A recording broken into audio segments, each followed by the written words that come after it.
I'm going to end up again copying and pasting. Okay, looks like we are currently on. There we go. Okay, so hi all. Welcome back to my live stream on Ask an Inmate Anything that you are watching. I have Manny Pacheco, a great friend of mine, on the phone. He unfortunately is in New York, Great Meadow State Prison, but he's going to be talking to you in 2 seconds. And I'll be putting a link in the comment section for a petition that we have for him online, because he's actually innocent of the crime he's convicted of. And it'll give the online petition. You can go there, sign it. There's also his address. You can write him support letters. So thank you all. I already see 3 people logged in. And then I'm going to go ahead and put Manny on the mic. And it's all you, Manny. Go ahead. Yeah, hi, it's me. What do I say? I'm here live again. So to whoever calls, and we're waiting for you to ask questions. If you need any answers, know about prison life, just give a call.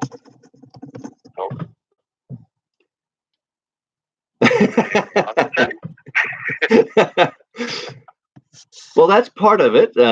Like I said, if you want to go ahead and let them know what is valuable to you as far as information and what they might be able to help you with. I think what we're looking for, what everybody's looking for in prison, is help. Any type of organizations, groups, individuals that, with law degrees that are willing to help incarcerated people that truly are innocent. You have individuals that aren't innocent, but should be doing the time that they're doing. Take for instance, they gave me a 9 to life. I'm working on 20 years now, or 18 years. With at the parole board again, 20 years. So we're trying to find people, and not just myself, but there are hundreds, thousands of individuals that are in prison that shouldn't be there, and that their cases don't warrant them being in prison. And yet, people think that the justice system is perfect, and it's not. You've got people in prison doing 10 years for DWI and never did nothing wrong, but then you got a guy who molested a child, and he's in prison for 7 years. So it just doesn't make sense how the system works.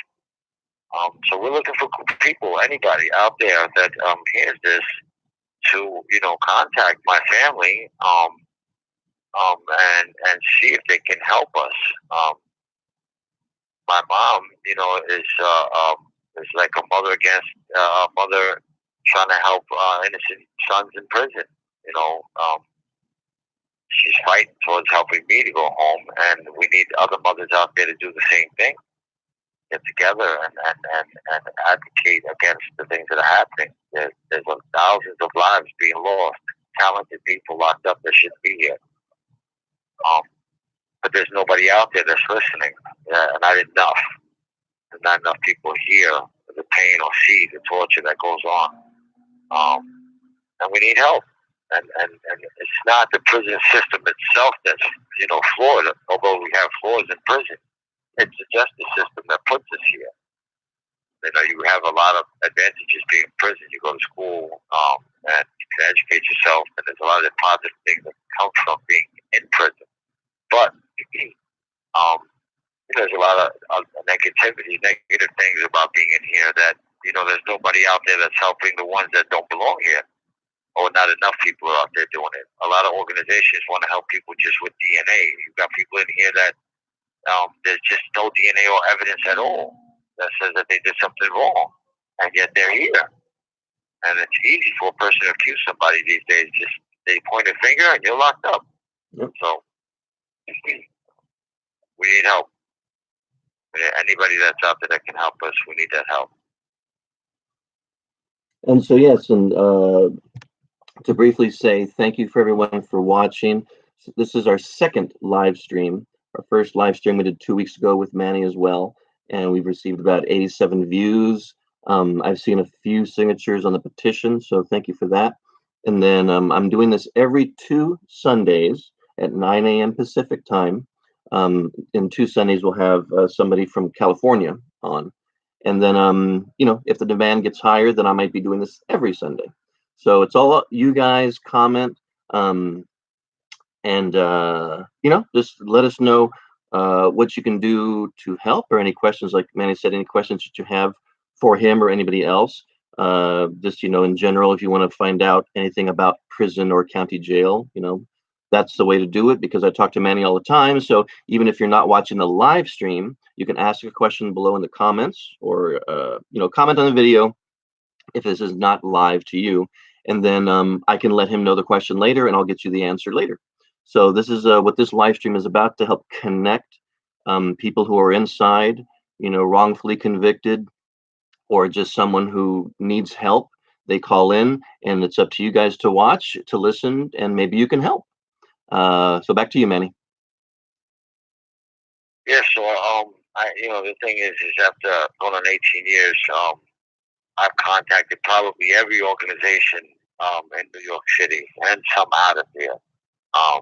I've contacted Centurion Ministries in Princeton, New Jersey, and they were willing to help me and at first. And the thing is that they ended up saying that my situation was so complicated. What's complicated? There's DNA that shows that I commit this crime. At the end of the day, that's also a money industry. You turn around and you help somebody go home, and then the lawsuits are done, and then people make 33% of whatever money you make. It's about money. Everything's about money. It's not about rights or to free somebody based upon the fact that they're innocent. It's all about how much money you can make off of certain individuals. Some innocence projects don't even touch your case until you have 18 years in. 18 years, they're basically saying, like Centurion Ministries, they turn around and they say, well, we like to deal with people that have 18 years and better. Why? Wow. Because if you can prove somebody innocent after 18 years and better, the lawsuit money rises substantially when you do sue. Because they say that it's free. Let me tell you how this works. You have investors that turn around and give this project money. These investors basically sit down at this board meeting, and they have a boardroom, and they go over cases, and then and an investor said, "Well, I like that case, so I'll invest $300,000 into that case." And then they turn around and they apply that money to the lawyers that they hire for the case. And the investor says he liked the case because everything pretty much shows that that person was wrongfully convicted. But a person that was wrongfully convicted in the jail for 7 years doesn't get the same attention as somebody that was wrongfully convicted for 30 years does, because the guy that they find the DNA on for 30 years, you're guaranteed 15, 20 to $30 million. So as an investor, I'm going to invest that money into that guy before I invest the money into the guy that we found the DNA on, who's been there for 7 years. Because I know in the end, the court's going to sympathize with that man. They're going to say, well, he lost his life. But that's 33% of the money of whatever lawsuit is they get. 33 and a third, excuse me. So everything's a business. It's all about investing money into something, and it's not about freeing people. I mean, at the end, people do go home, but it's like, what can we make off of this person? How do we benefit? And all these innocence projects are similar. Guys that have gone home on innocence started their own innocence projects, and they invest the money they've made into that innocence project. Do you believe that they're not recouping that money? They're recouping that money substantially. $300,000 will get you $3 million. Gotcha. It's a business, bro. It's a business. This is all about filling the beds, and the parole board doesn't release dudes who have great disciplinary histories in prison. They want people with stabbings and that have been in trouble in prison. Send them home, because they're going to come back. They're going to fill the beds up again. The whole system is flawed. And the governor of this state, New York State, he recognizes a lot of the problems that are occurring in New York State. But, everybody's got to get together and argue those issues and fight for the loved ones that are in prison, man. 9 to life means that you go to prison for 9 years and you serve an indefinite life term. You go home, and if you're a productive citizen in society, you're able to live your life out on parole without committing another crime.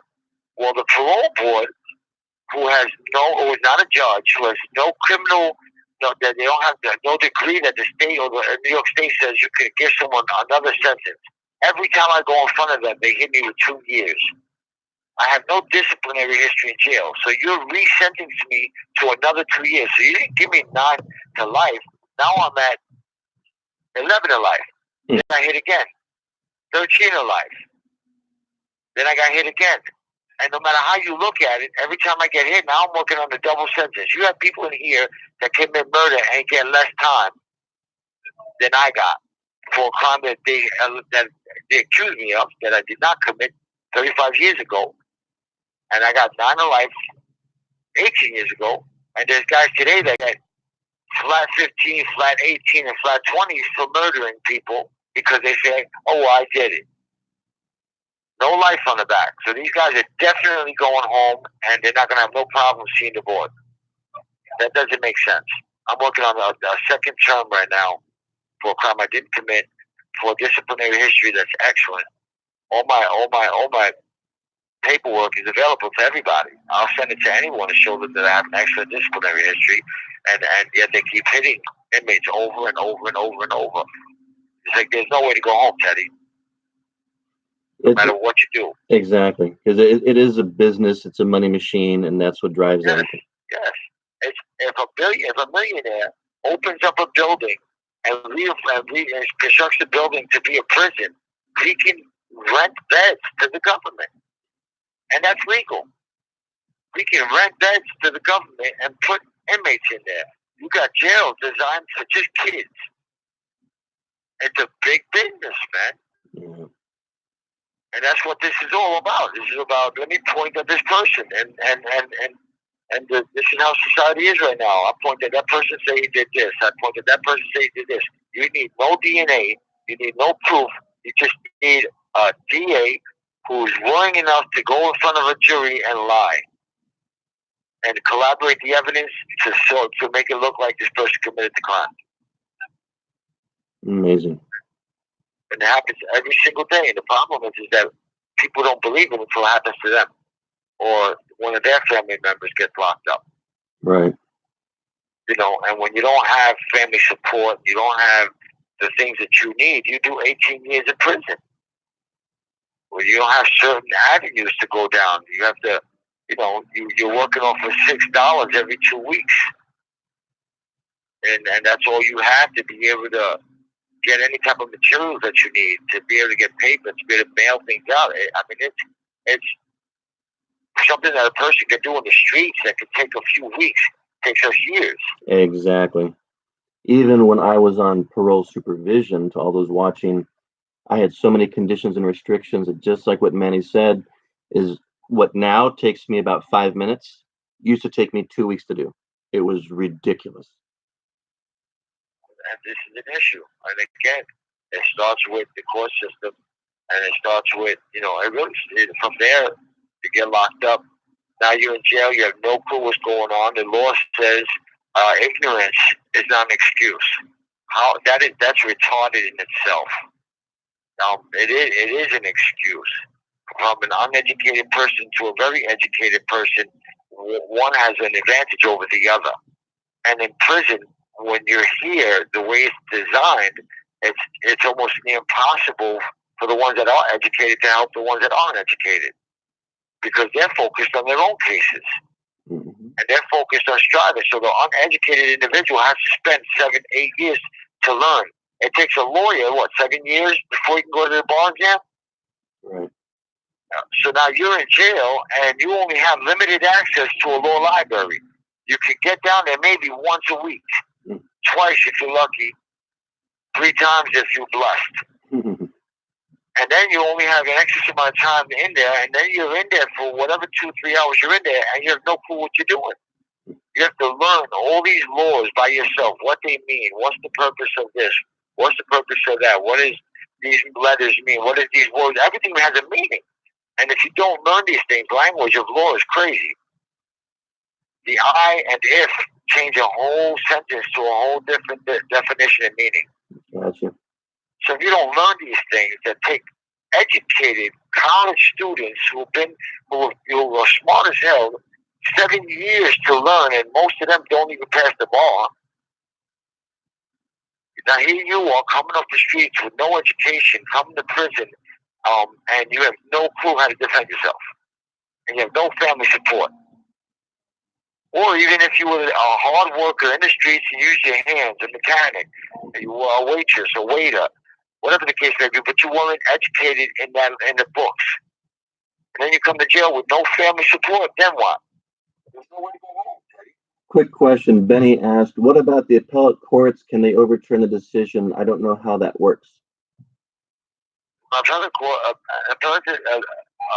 court works with the original court. So you argue an issue, you go to the appellate court. The appellate court says, okay, we agree with you. Your argument is correct. For instance, they weren't supposed to hit juveniles with a life sentence. This is a big Supreme Court ruling. But the appellate court, the lower courts, kept saying, no, you can't do it because it's a judge-made law. Judges can make laws. In the lower court, if a judge says, this is how it's going to go in my court, another judge can use that same ruling anywhere else in New York State and say, well, that judge did it, I could do it. And this is going on forever. So now all these people are appealing it, and now you're taking it to a step higher, and you're taking it just a step higher in the same county.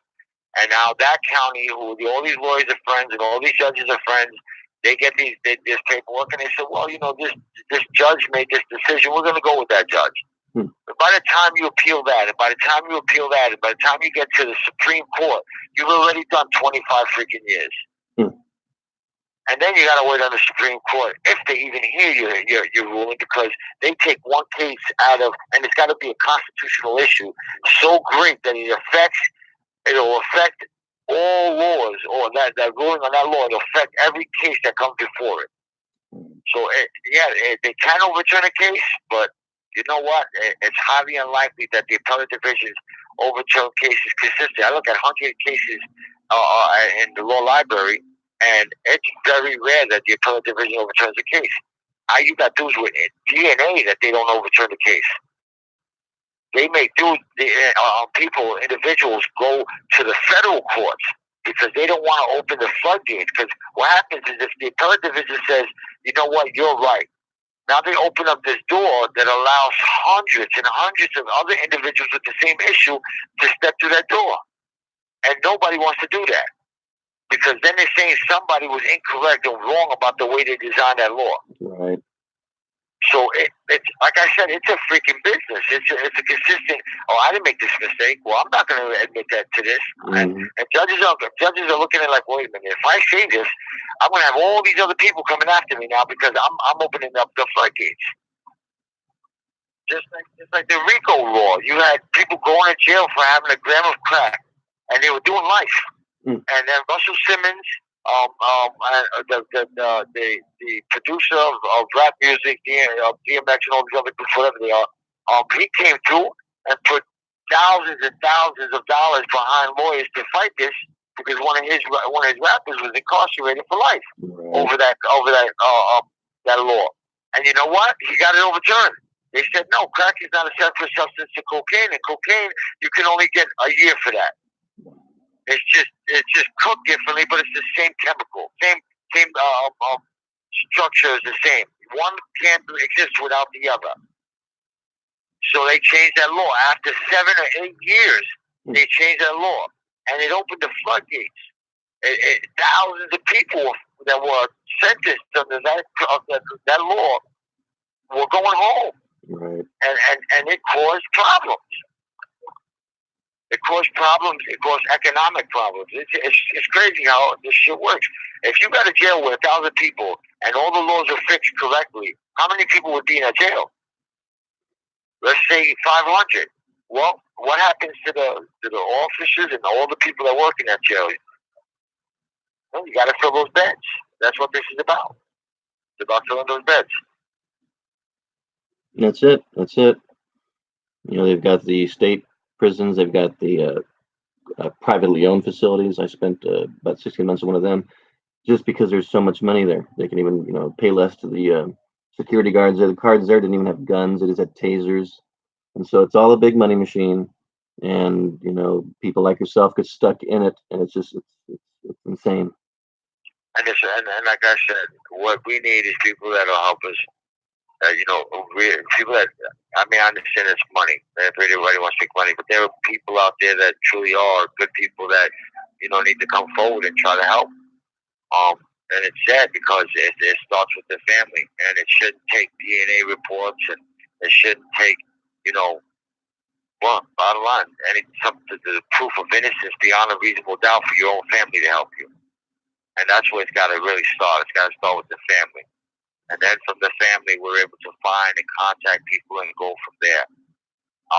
And help people, go home that shouldn't be in prison. And I know a lot of guys in here that I read their cases. I mean, I'm surprised. Right. I couldn't believe how many people truly have cases where, well, where's the evidence? Where's the proof? But these guys, their families believe they were guilty, and now they don't have no support, and they're in jail 10, 15 years trying to fight by themselves, making $7 every 2 weeks. Now, right? Before your call winds down, one more time, remind everybody watching what could help you. What information could help you that they could look for and find? What helps me is them reading the case, seeing the truth, signing the petition, finding, I can use any assistance that anyone can give me, anything at all. I mean, a poster saying we believe in you is better than not hearing from nobody forever. A support, period, man. People being behind a person, telling them that it's gonna be okay. We're gonna get through this. We're gonna fight this, and then maybe going a step further, and maybe people and know somebody they can speak to. Maybe know the Congress people, or know the governor, or know the mayors. I don't know, man. I mean, at this point, my only goal, all I care about is walking out these doors alive. Gotcha. I mean, there are people dying here, Teddy, and they're not dying because they committed suicide. Right. But at the end of the day, I got no control over what happens or what doesn't happen. I just want to go home, bro. I hear you. I even sent a letter to the mayor. Manny asked me to, so I did. And it happened, I believe, after you went to your board this year. And his simple response was, oh, well, you know what? He just went to board, so I have to stick with their decision.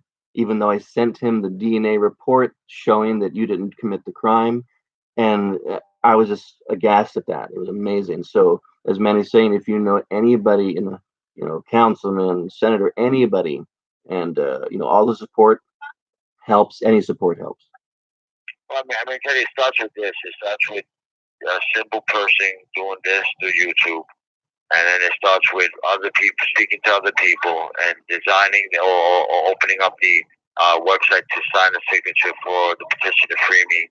It starts with people, with one person, and it doesn't even have to be family, because you and I aren't blood linked yet.